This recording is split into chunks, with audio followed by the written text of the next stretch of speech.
Hey everybody, this is Reverend Zach. I just wanted to make an announcement real quick at the top of the podcast. We explain it more at the end, but I wanted to make sure people actually heard it. We've got a lot of fans recently, but some of you may or may not be robots. Again, we mention why later. But we just wanted to make sure that some of you out there were real people. We'd really appreciate it if you guys could send us a message, anything, a notification on Facebook or a message on Facebook. You can even send us an email. We'd appreciate an email. You can send it to us at Gmail at moviehotdog@gmail.com. And if you have any questions, comments, concerns, or just really anything, you can send it to us there. Like I said, we explain it more at the end, but I just wanted to get that out of the way. I promise I won't interrupt it any more than that. So if you hang around to the end and listen for our explanation, I would really appreciate it. But otherwise, just enjoy the podcast. Hi, I'm Reverend Zach. And I'm regular Matt.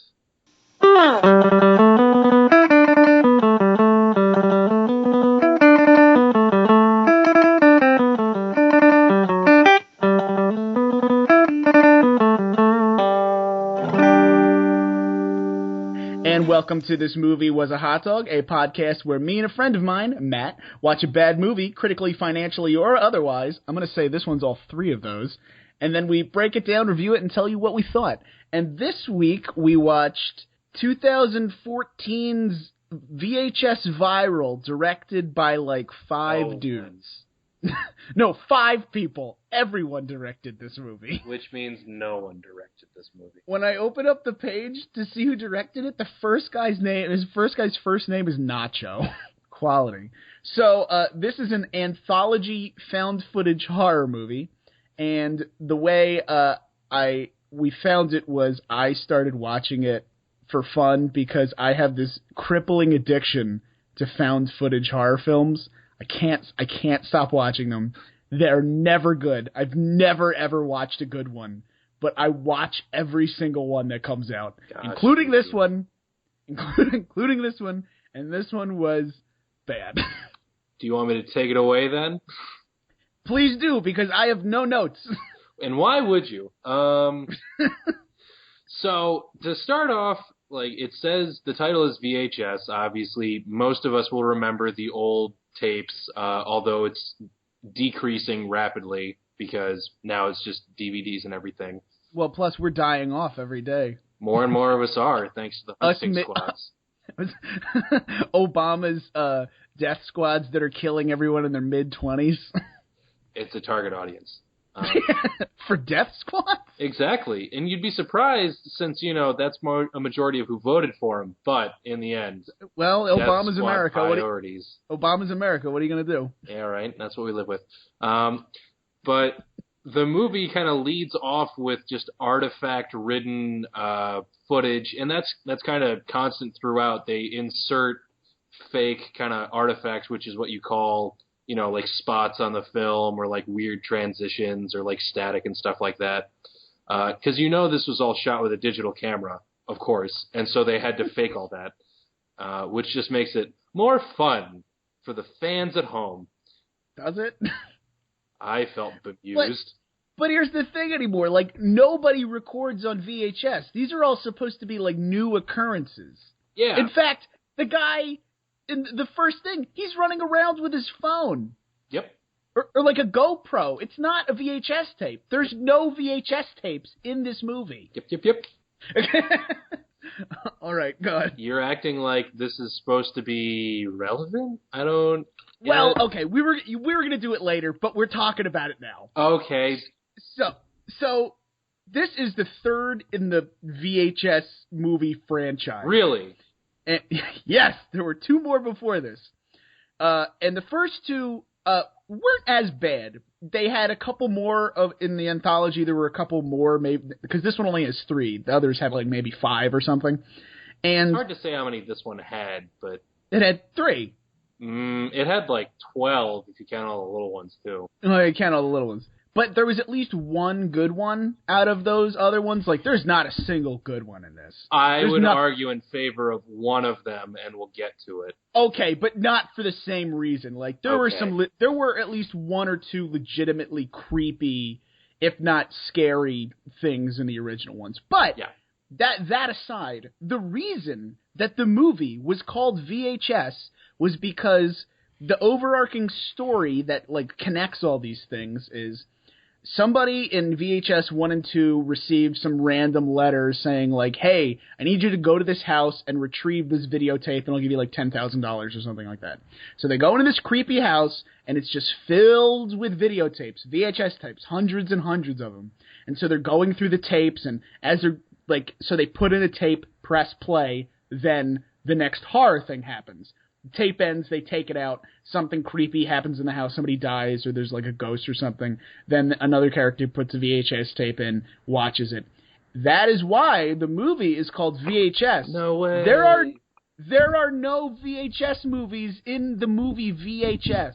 There are some real rear projection TV screens, but that doesn't quite count. VHS viral is an oxymoron. That doesn't even make any sense. Sure, you can have a viral tape. But they don't in the movie. If you're gonna do that, maybe it should be in your goddamn movie. If they wanted to make a third VHS, which they did not need to do, by the way. Nope. But if they needed to, if for some reason somebody needed money, just continue that story. Who cares? The same people are gonna watch it, and if you want to have it different where it's on the internet, then just call it something else. No, because you have to cue into the VHS fan base. Duh. Oh, right. All 40 of us. But as you described, one of the key strengths of the previous movies was their binding plot, which doesn't really exist in this one. There's no... At the end, they kind of shoehorn it in. Shoehorned is... That's an understatement. Yeah. They really crank in like roughly 20 seconds of justification for all these different videos. But the in-between segments are literally, at some points, just a guy riding a bike for 2 minutes. And you're left to wonder how they're related. Certainly I was, because I'd never seen the original two. So it was like, are the cameras used in each of these like the same camera and it's haunted? Or like why... Why do I care? Why do I care? That's, in the end, that's what it came down to. Why do I care? But now that I explained it to you, in the other two VHS movies, it makes sense. Right, yeah. And suddenly it makes sense. Like, oh, they're not supposed to be related. They're just supposed to be random. And that's how they felt in the movie. So, well, why don't great. Well, we're 10 minutes in and we have actually not talked about the movie at all. You know what? I almost don't feel like it. Anything to not talk about the movie. I don't think we need to have a coherent podcast about a movie that didn't have a coherent plot. Well, why don't we just try to start talking about it? Why don't you take it from the beginning? I will try. So it starts off with all the artifacts, whatever, The movie kind of rotates between a guy filming his girlfriend in like her panties and then a romantic shot where they're like standing over a dried up husk of a river. So the LA River. Yeah, no. That's the LA River. Whatever. That's what it's called. It's dry. It's not a river. It's the LA just concrete ditch. Dry creek bed. There you go. But yeah, so he's playing around with the camera, and it eventually gets slipped like, oh, I really want to like be a camera person, and like slowly the girlfriend goes from being cutesy with him to being like, when the fuck are you gonna put that thing down and like go get a fucking job? Well, towards the end of this first segment about him, it doesn't even become I want to be a camera person. It literally becomes I want to have a viral video on the interweb. Yeah, they try to make it seem like it's for a grander purpose, but literally it's just to shoehorn in the title and plot. The title and plot and the weird message at the end that I don't quite understand. I'm not sure if we'll call that a message, but either way. But we'll get to it. So he sees a car chase on TV and is like, this is my shot. Car chases are awesome. I'm going to have the footage of this car chase, and it's going to be what like news sites use. It's going to be like viral as shit. Let's get outside. And his girlfriend's like, fucking, I don't know. Like, are you sure you really got to do this shit? And he's like, yes. And so he runs out and he like catches it on camera for like a hot second Then he runs back and catches his mom as she's coming out of the shower, which no one needed to see. We did not need to see like a 55-year-old naked lady, even if it was for a blink of an eye. It was more than I needed. But the film's 5 directors decided that we did. So I don't think all 5 of them were directing. All 5 of them were sitting around the director's table going, and then we have the scene of the mom naked, right? All in agreement? Of course. No, I like to imagine... Artistically, can we live with ourselves if we don't feature his naked mom that he lives with? I don't think we can. I like to imagine the day of filming, there are literally 5 director's chairs. And one of them yells cut, and then they all start going, like everybody's giving direction, and that's why the movie looks so bad, is that it was directed by 4 people at the exact same time. And somehow in all this confusion, an old naked lady slipped onto the set, and they rolled with it. If there were 5 directors all directing one guy, it could happen. It could happen. Nonetheless, so he bolts through that. We spent 5 minutes talking about something that happened for literally 2 seconds. I love it. But yeah, so he rolls out onto the street and catches what it turns out to be an ice cream truck leading the chase, flying by, and the cops are, of course, like, get inside, it's not safe. And suddenly we see his semi-zombie girlfriend just kind of wandering into the road. All of a sudden, she has become, like, one of her nostrils is bleeding, and she's in, like, some kind of catatonic state. She wanders into the street. And we see this from the perspective of her phone camera. Right, and she wanders into the street where she is like ethereal. It looks like she's hit by the car, but instead she just disappears. She like becomes part of the car or something. Like she's absorbed by this ice cream car spirit. Like how I felt when I got in my brand new Toyota vehicle. Toyota, taking you where you want to go. What the fuck was that? Why did you do that? Because it just seemed like the thing. You're like, she became part of the car. All right. While Matt comes out of his weird seizure he just I had, got I paid guess. $10,000. I would expect at least half that money. Yeah, I'll take it. So the guy who saw his girlfriend get absorbed by this car also joins this like roving band of other guys trying to get famous on the internet on bicycles. equipped cycling guys who are just chasing the ice cream truck with GoPro. And keeping up with it and passing the cops. Like, how slow are the cops going? They're keeping a safe distance. I mean, these guys would get arrested. Just sheerly for like, just get out of the, what are you doing? Obstructing justice. Exactly. Well, I'm just saying, like, just the cop would be like, what is this? Like, just go. So, and then a transition that is so non-existent, I don't remember it. We are now in a completely different story about a magician who has a magic cape. We're in a different movie.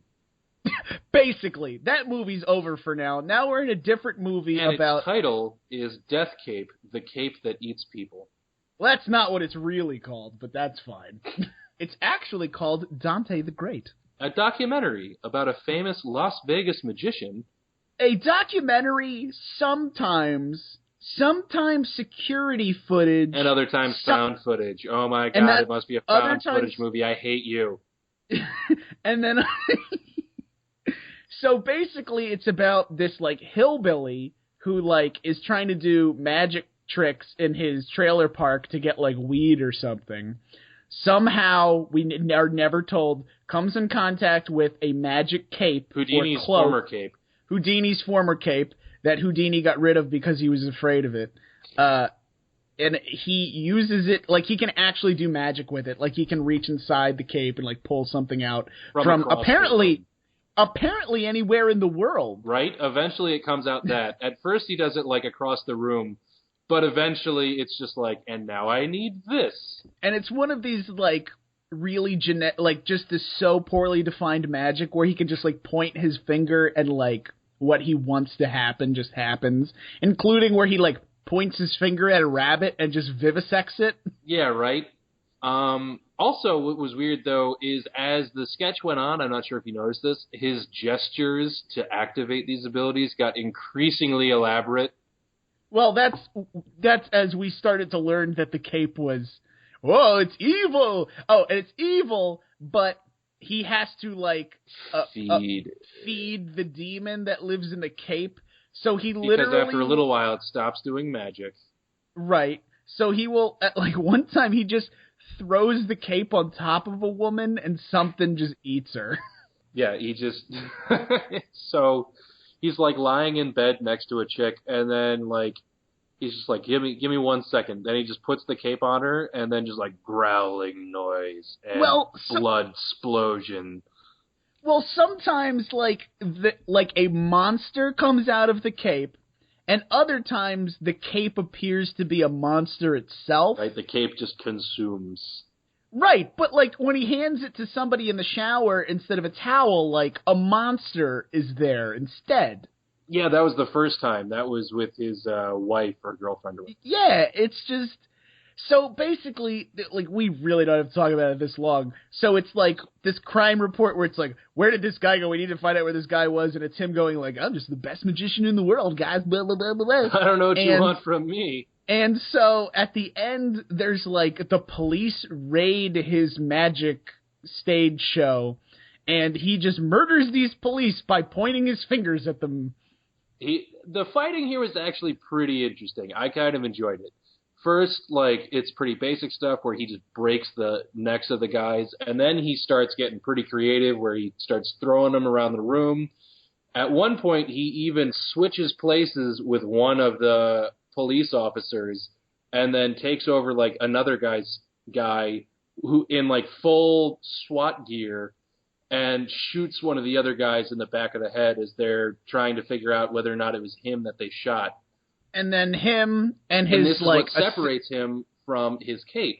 Right, and so him and his assistant, who is a redheaded woman who's also an aspiring magician, get into, like, sometimes a magic fight, sometimes a straight-up tug-of-war battle over this thing. Right. And then, like, we're on the ceiling, and then, like, the cape is eating the guy, and... So her grabbing it gives her some control of the power, so they start, like, throwing spells at each other, basically. Until finally he's like, you know what? Fuck this. I'm just going to have my magic-hungry cape eat you. And so he lays it on the ground and does the thing to have it eat her, and she's freaking out. And then she's like, oh, wait, I have magic too. Zam! And the cape eats him. This is like...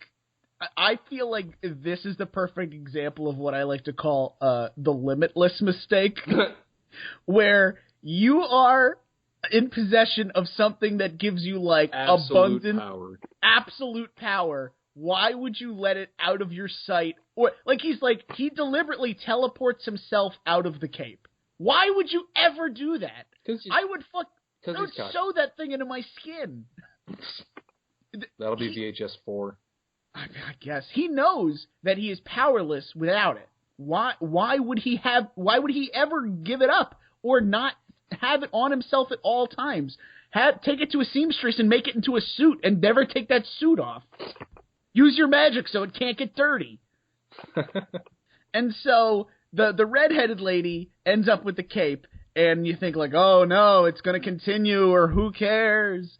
And then she burns it, and it, like, did you hear when she's burning it in that barrel? It goes like, like it makes like little tiny screechy sounds. No, I caught that. Like it was covered in screaming ants or something? I knew that they were going to, like, try and make some kind of screaming noise when it was burning, so I tried to listen in. I was hoping that there was going to be, like, hellfire, or it was going to be like, no! Like, something. No! So she burns the cape, she goes back into her house, and then a door opens behind her, and the cape is hanging from the door, and she goes over to it, and then there's a really shitty jump scare where two monster hands reach out. End of that movie. Cut back to the movie where we're on the bike chasing the ice cream truck. That is how the transitions happen. I know, but just like ice cream truck. But see, that was the thing in the other movies. When there was a transition from one thing to another, it was deliberate. You understood that it was over, and you knew how the next thing was going to happen, and the story that was happening in between was more than a guy riding a bike. Zach, kids these days are used to a high-paced lifestyle that you really can't keep up with, so you can't expect to have lots of setup for each scene and exposition. I need exposition. Fuck that, Daddy-O. We're the young generation. We're Generation X. No, Millennials. Isn't that what we are? Generation Millennials XY cubed. 64. 69. Okay. Anyway, he's on the... Does anything even happen in this one, or is he just chasing this thing on a bike? So this is where it starts getting really gruesome. And you also kind of get a sense of something developing in the background, which, by the way, is never addressed. That everybody who's really staring intently at their phone, just kind of doing the whole, like, what's on Facebook? I'm so bored, suddenly becomes zombified and starts, like, walking with no point or direction. It's never really addressed throughout the entire movie, but people in the background do that. And then one guy who's leaning off the bridge to, like, oh, man, I'm going to be viral video guy. I said the word viral video. Boom, falls off the bridge to his death. And then another guy, one of the bike chasers, gets run over and dragged behind the ambulance until his legs are stumps. Oh, that's right. That was super gruesome, and it went on for a really long time. And it was pretty hard to watch, not gonna lie. Yeah, I remember that. Yeah. Cut two. Cut now, two, right? Like Cut two. We're in a basement of some guy's house. Who is he? We don't know. He's speaking Spanish. Are we in Mexico or Spain? Or maybe somewhere else. Who knows? No time to explain. He is building a Stargate in his basement out of like a filing cabinet and a car battery. And 10 car batteries in an arc. And his wife is like, oh, something, I'm a Spanish lady from Spain, because we picked that up through context clues only. And he's like, oh, I'll be up in a second, honey. I have to turn on what could easily create a black hole. I have to turn on the end of the world. So he pulls the ripcord on his lawnmower engine, and he turns on this Stargate in his basement, and the screen pops up, and it on the other side is a mirrored version of his basement. So everything is there, but it's on the opposite side. And so we're looking at it, and like basically put him and a guy in a parallel dimension have both activated their gates at the same time and connected to each other.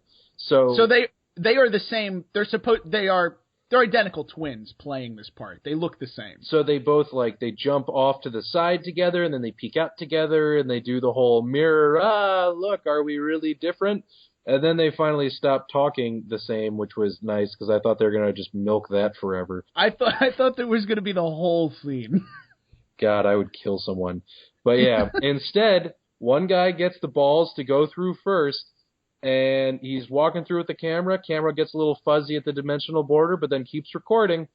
And then they're like, "Hey, this is insane. Like, we gotta. Do you want to see my world? I want to see yours. Like, meet back here in 15 minutes because apparently they're gonna explore the whole town and not just 30 seconds because that's how long it takes to just get a quick view of your house."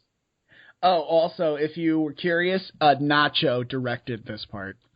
Oh, I am curious. I'm glad that Nacho, we can now say, is the director of the most interesting 10, 15 minutes of a movie that I have ever seen.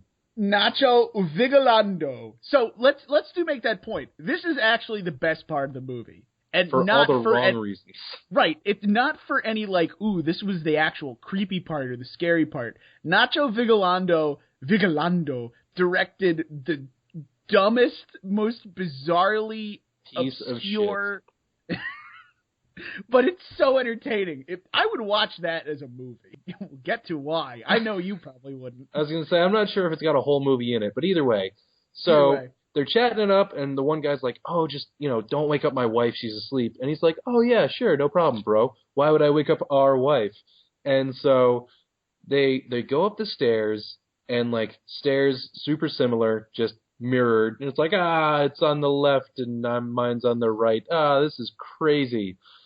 And he goes up the stairs, and the one guy finds a picture of 4 groups of candles, at the center of which is a bag of bloody meat of some kind.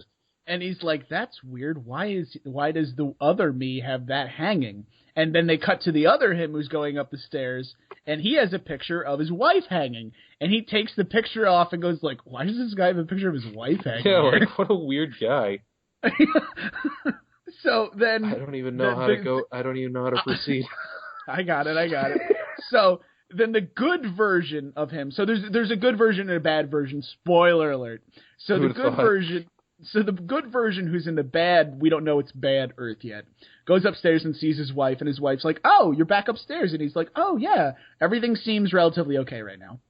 And his wife leads him outside, and there's like a weird dude sitting in his hot tub. And he's like, I found hot pants.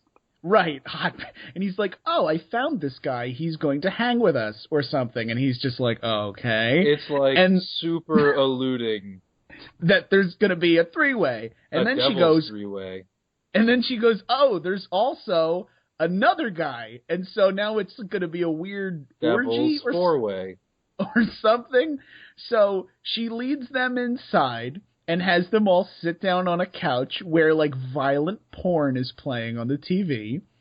And in the center of the living room is like a pentagram with version of that picture we saw. Yeah, a pentagram with candles around it, but hanging from sort of a hook in the middle is like a dripping bag of like meat or like blood or something. I don't even know. Cut to bad version isn't really doing has snuck into the room of the wife and is just taking tons of phone pictures with full flash. Yeah, like lots of pictures on his phone. And so... which was honestly came off as pretty creepy, not gonna lie. So cut to satanic cult world, where his wife tells the other two dudes in their home, like, oh, my husband likes to go first. And she goes, go ahead, honey, whenever you're ready. And he's like, and he has the reaction we all have, where he's like, do what? Like, do I have to bite into that thing? Or do I like... I still don't know what he was supposed to do. I don't either.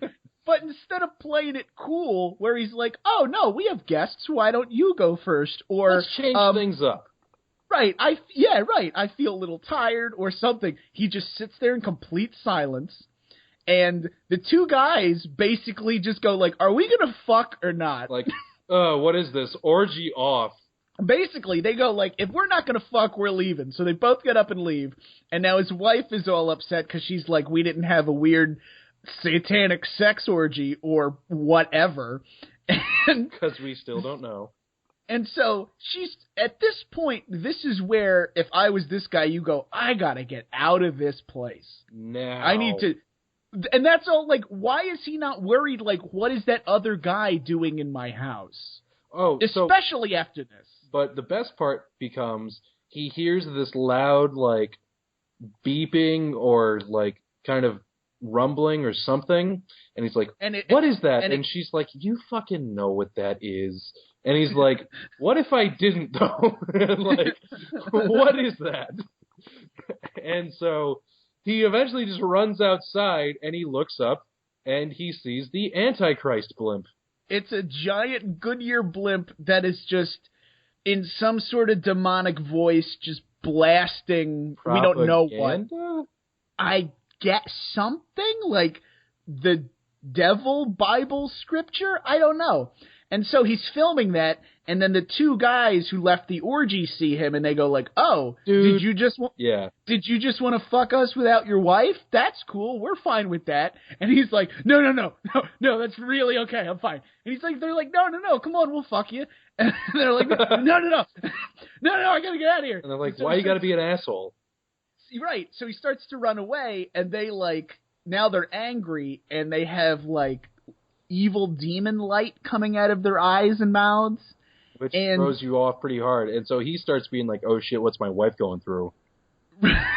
So he runs away, and the two guys follow him to I guess rape him, right? Yeah, they corner him to a tree, and it's like, oh shit, what are they going to do to his mouth?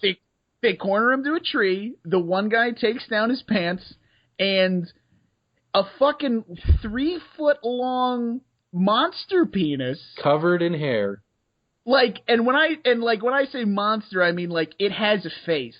It has like a piranha plant face. And here's the other question I had for you. So Yep. these guys' dicks, monster penises, are easily 2 feet long, right? At least. Easily. And like thick, like as thick as a Coke can, at least. Yep. How are they hiding those in those tiny little hot pants when they were hanging in the hot tub? Excellent question. That superb tuck job. They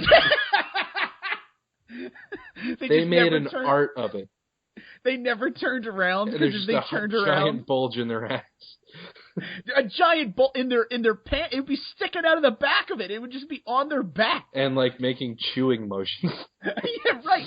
Does like your dick chew? Like, do you have to feed that dick? To this movie, it seems like you kind of do. Is that what they were expecting? Oh my God, is that what they were expecting him to do? Like, they're okay, honey, it's your turn, you always like to start. And he takes out his monster penis, and his monster penis is to eat the bag of gross meat blood? And then they each take turns eating bags of gross meat blood, watching torture porn.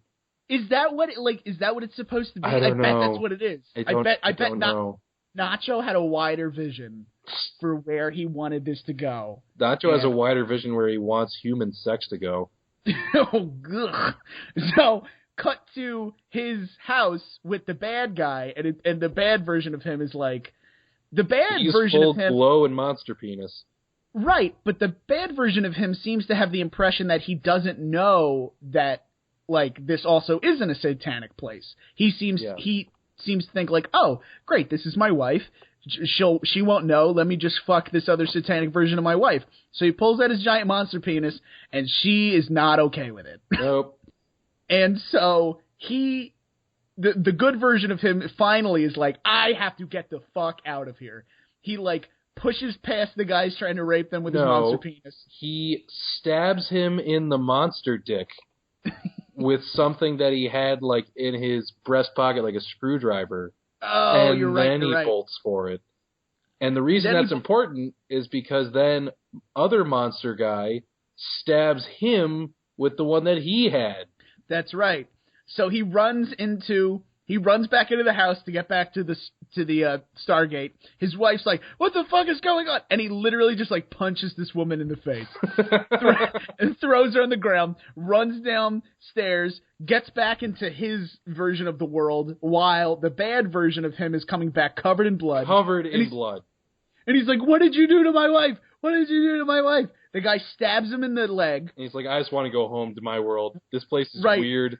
Yeah, you guys don't have monster genitals. What a bunch of freaks! So he runs back into his Stargate, and like we can only see this through the Stargate. The monster version of his wife shows up, and she's got her robe open, and she's got a fucking monster vagina that goes from the bottom of her thigh gap to like the top of her neck or some shit like that. Basically up to her boobs. Like there's like a big stitching or whatever. And the monster dick version of him goes to his monster dick wife, says, What are you doing, wife?" And she goes, what did she say? She's like, exercising my right to respond to domestic violence. That's right.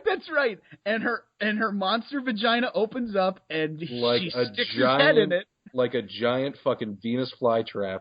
It's like she's got a Tremors monster on her chest, and she sticks his head in it and just starts, I don't know, vagina eating him.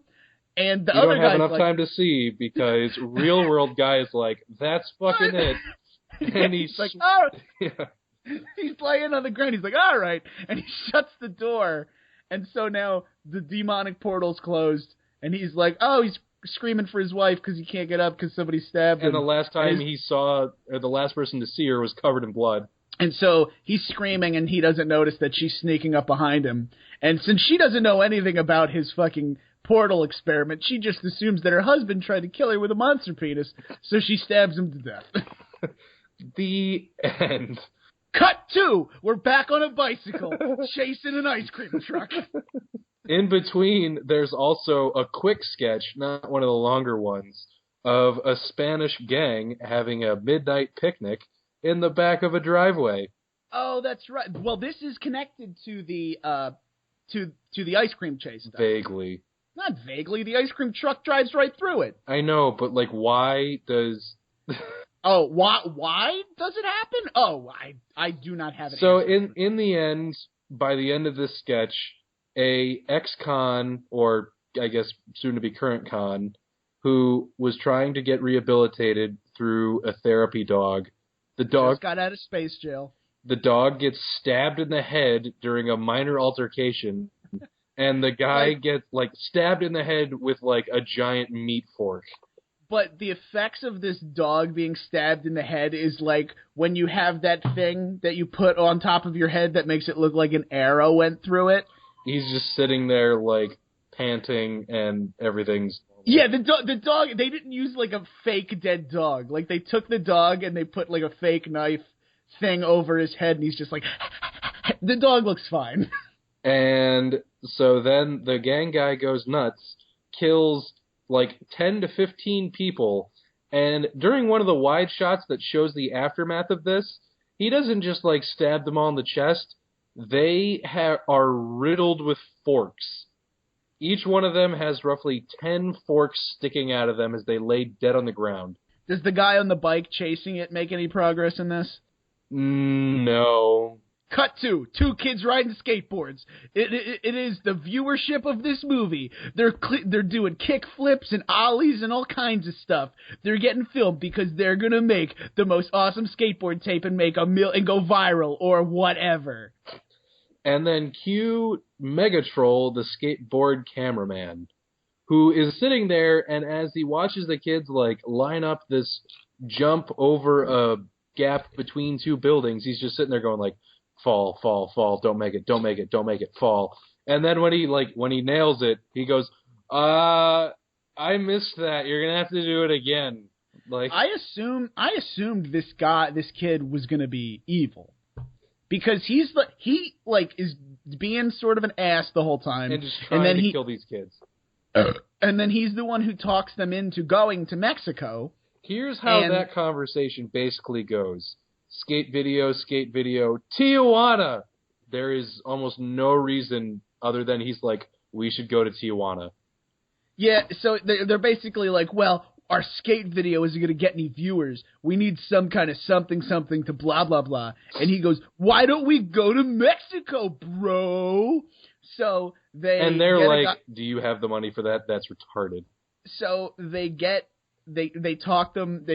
he talks them into going to Mexico, and then there's just a bunch of B-roll of them like drinking a beer because it's Mexico, blah, blah, blah, blah, blah.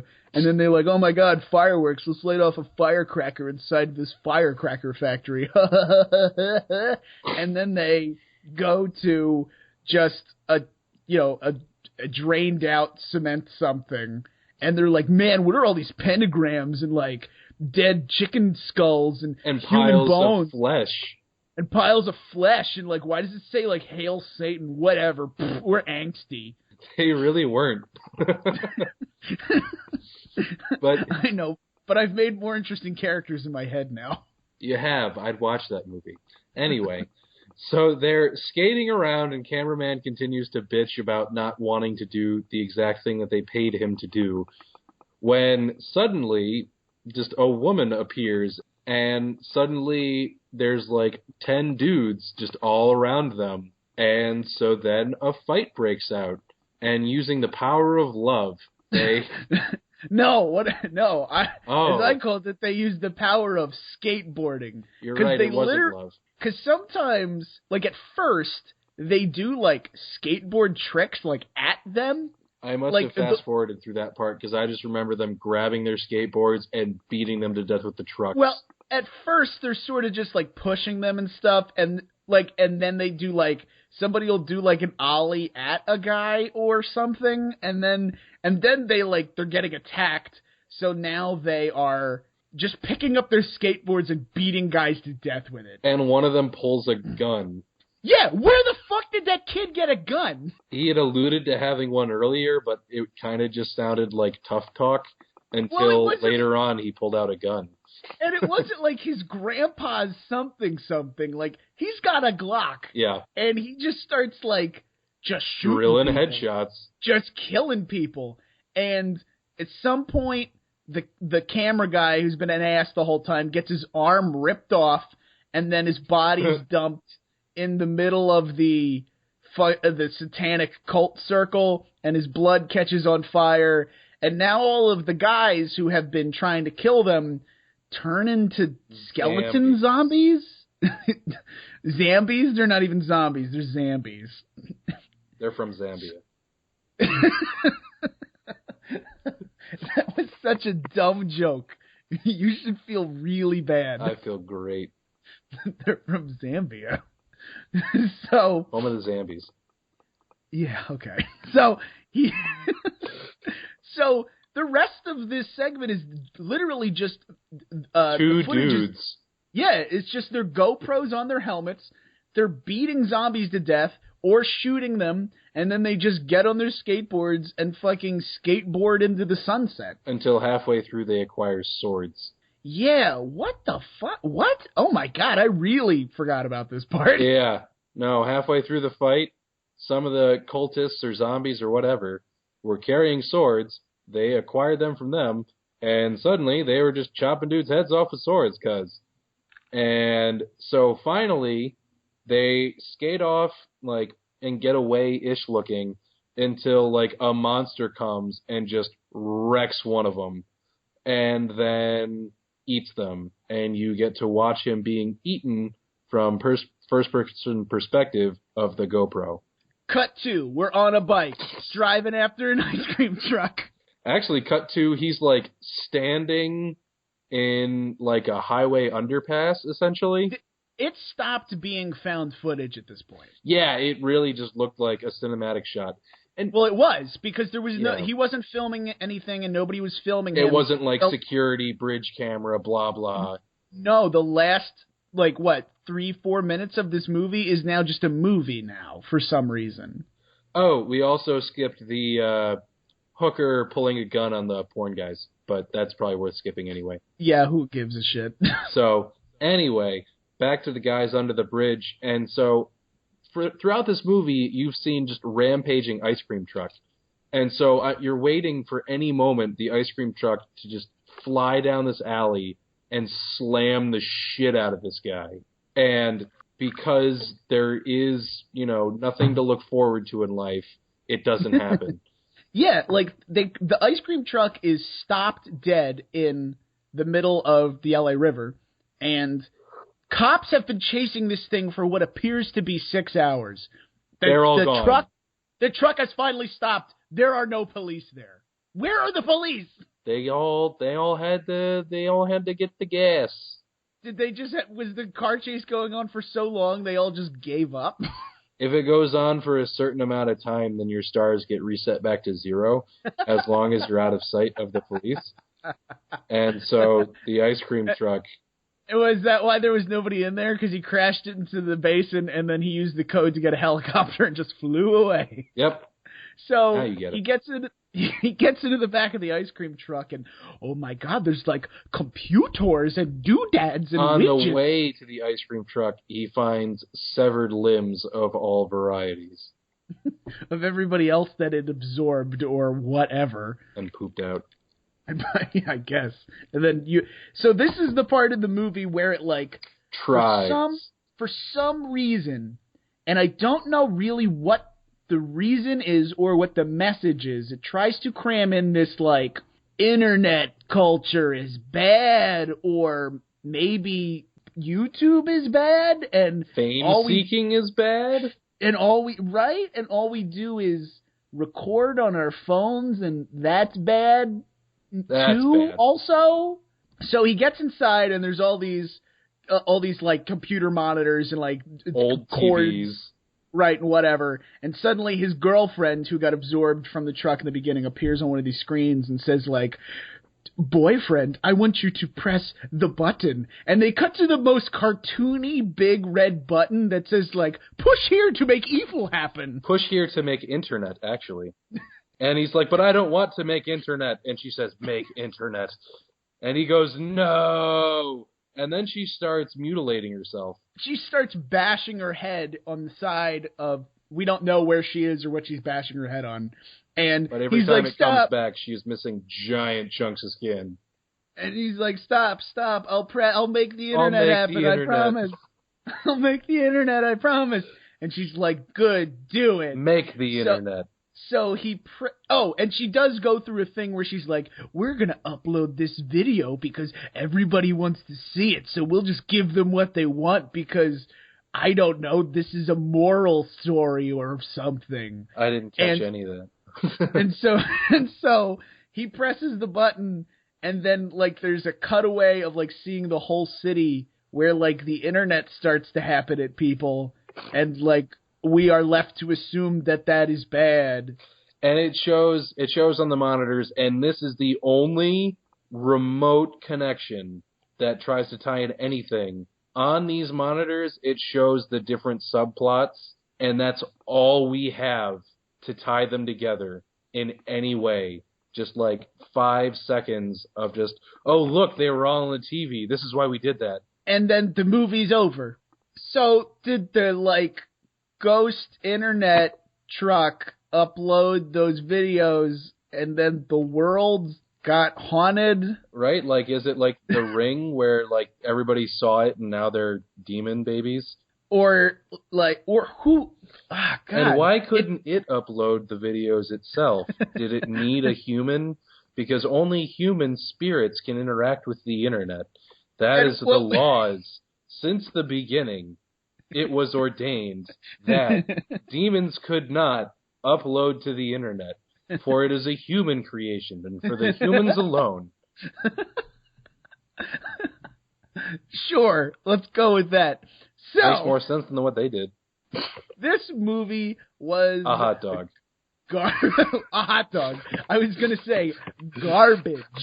This is a dog shit movie. This is such, oh my God. It's laughably silly at parts. It's cringeworthingly bad. It's mind-numbingly dull. It's got every negative emotion you can have about a movie in one movie, which is kind of impressive, frankly. Because you're like, oh, God, that was really boring. And then the next thing happens, and you're like, oh, this is really dumb. And then the next thing happens, you're like, oh, why are they doing this? I can't even I will stop you there. At no point was I thinking, oh, God, this is really boring, except maybe during parts of the skateboard bit. The parts of the skateboard bit and the one we skipped where, like, a guy is, like, filming a girl getting naked in a taxi. That wasn't boring. I thought that was boring. Well, you need to readjust yourself. Okay, I'll check myself before I wreck myself. Please do. But yeah, like for the Dante thing, I thought that was entertaining. Then during the demon penis thing, how could you not like follow that kind of weirdly? Okay, well I said that I enjoyed that. The demon penis thing was Best the sketch highlight. of the night. Highlight of the movie was the demon penis. The demon penis. It sounds like a candy or something. Demus penis. Demus penis. And yeah, I mean, it was. If you really need to see the demon penis part, then get on Netflix and skip to the second horror thing. That's okay. You can watch that. I'm sure you can find it on the internet. But other than that, there is nothing happening in this movie that you need to see. Shall we call that your overarching thoughts? I couldn't say it in any other way. All right. So for me, as someone who's not really a fan of horror movies at all, it was pretty hard to judge this because it's like asking me if, like, you know, a fish dish was good. Because I don't really like fish. I don't really like horror. So it's hard for me to say if it's... You don't like anything, do you? I like you. That's what I love to hear. But, yeah, so it was really hard for me to say, like, this was a good horror movie or this was a bad one. Because after the magician sketch, I thought it was pretty good. Like, I thought that was kind of creepy. I thought the monster was a little cheesy. But I wasn't sure, like, depending on your genre, maybe that's what you're into. By the end of it, it was pretty clear this movie was shit. There is no tie-in for any of this other than the 5 seconds out of the whole movie that I mentioned where they just pop up on the screen. You can always tell a movie's going to be really good when the runtime is less than 90 minutes. That's always a sign that it's going to be a great high-budget flick. That's true. invariably just excellent movies, all run under 90 minutes. Well, because you want to get in and out real quick. You don't want to spend a lot of time in a movie theater. Don't want to dwindle. But yeah, so overall, this movie was awful. It was entertaining. Like I said, I was never bored except for parts of the skateboard sketch because that just kind of droned on. If you want to see something pretty different, it's this. In the end, it all reminded me of kind of like Twilight episodes. What? Oh, the Twilight Zone. Yeah, Twilight Zones, not Twilight the movie. Sorry. I was gonna say I haven't seen Twilight the movie. But I still know you need to explain to me how this is like Twilight. You mean you don't understand? Well, because they're if I have to explain it to you, Zach, then you're not a real fan. Even better. You're probably a Team Jacob, aren't you? Everybody's Team Jacob. Are they? I don't even know. I don't either. Is that a thing people say anymore? Do people still do that? No, because now there's 50 Shades of Grey. Because now they don't sell those Burger King cups anymore where you get to request which guy's face you want on it. What? That was the thing. No, it wasn't. Yes, it was. No. Yes, I swear to you. Oh, God. Burger King had a Team Edward and a Team Jacob cup, and you could go in there and request which one you wanted, and then they were going to do some kind of poll to see which sold more cups, and then that was going to be. I don't think they ever actually did that, but they sold the cups. I know that. What a time to be a 13-year-old girl. And alive. Or a 58-year-old man. Either one. Same demographic.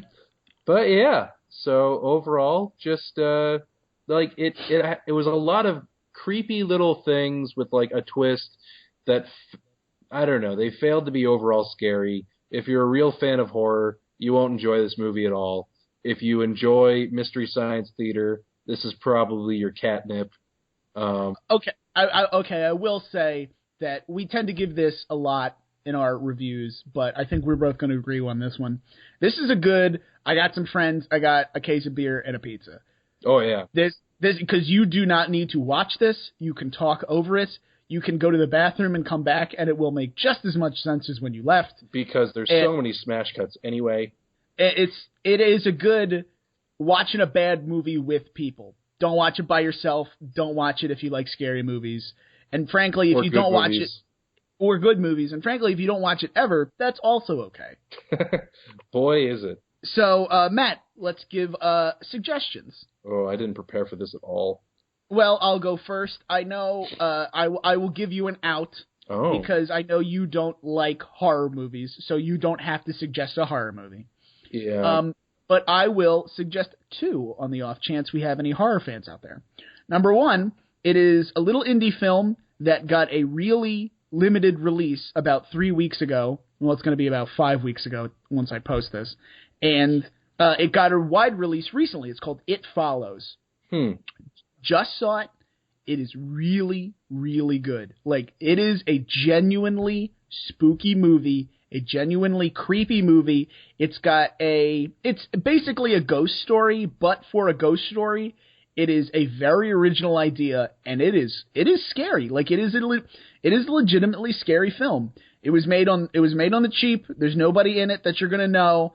Good news, it's not found footage, so it has that going for it. But I thought you liked those. I don't know what I like anymore. I question every time I watch one that I shouldn't watch them again, but then I always watch them again. But then you always just put it in the needle and inject it right into your eyeballs. I always keep watching them.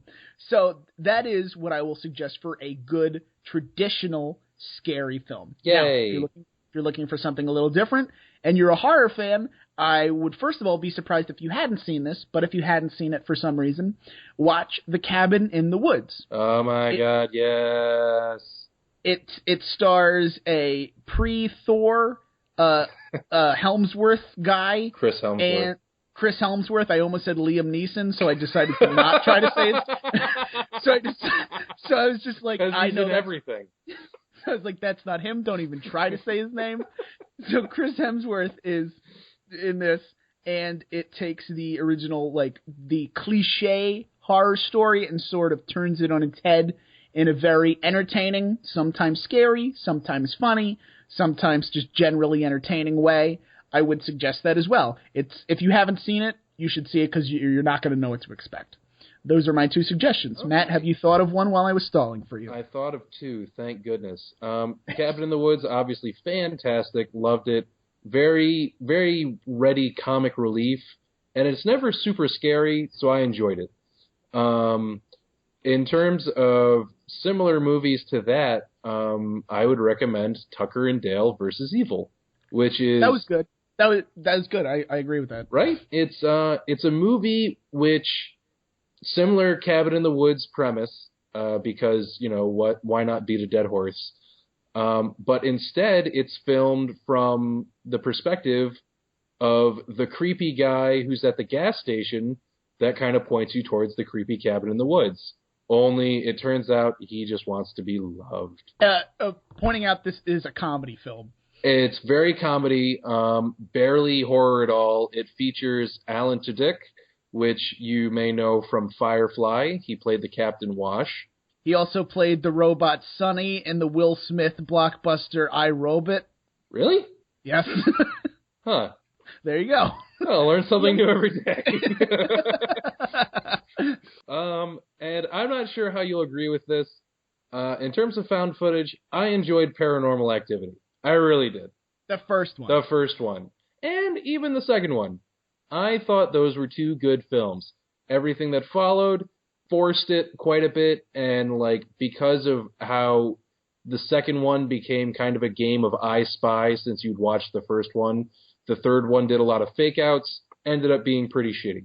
I watched the 4th one. Me too. That's on Netflix right now, the one where it's a Mexican kid is inhabited by the same ghost as the white people, and boy, same ghost moving up in the world. Is that movie unwatchable? Yes, it is. Really, all of the ones after the second one are. But first and second one, those were really my first introduction to found footage. Some people had seen Blair Witch Project and stuff like that before. I hadn't. But I thought they were entertaining. I thought they were very well put together, very well paced. So I would recommend those. And, okay, so you're done? Plugs. Well, yes, plugs, but we're going to do it in a slightly different way. Oh. So thanks to Facebook's wonderful ad system where you can buy an ad for as little as $5, me and Matthew ran an ad on Facebook, and we actually got some likes from people, which makes me think that somebody is listening to this, maybe. We did get a lot of robot profiles from Vietnam, 80 of them, so that was weird. I turned Vietnam off from being able to like our page, and that immediately stopped. But we did appear to get some likes from other people that appeared to be normal. If you did click like and you are listening, I'm sorry, I creeped your Facebook to see if you were a robot or a real person. Some of you may still be robots, because there was That's what they all are. A picture of a half-naked woman and she's got 30,000 friends. That's probably a robot. But then some people from New Zealand who look like a mom and appear to be very nice and have pictures of their children and people like it. I hope that you're a real person and you actually decided to listen. Because I need a mom. So when we're doing our plugs now, I would like to please ask somebody out there to actually write us something. Just so that we know that one person who clicked like is actually not a robot. If all you write is, I am not a robot, that's great. In fact, if you could just write that, that would be a massive bonus. If you could just write, I'm not a robot, that would be great. So if you want to send us an email, for instance, questions, comments, concerns, or hate mail, we love hate mail, or just to tell us I am not a robot, you can email us at moviehotdog@gmail.com. I'll put a link up to that on the Facebook. Ooh. Oh, yeah. Look at me getting all tech savvy. We have a Twitter, if you're into that. And if you're not a robot, you can follow us at moviehotdog. Facebook, this movie was a hot dog, but if anybody's listening, you already know about that because you saw our ad. And that's it. That's all we got. So we just hope that there's actually somebody out there who's listening now. And there's only one thing left to say. This movie was a hot dog. Yeah, it was.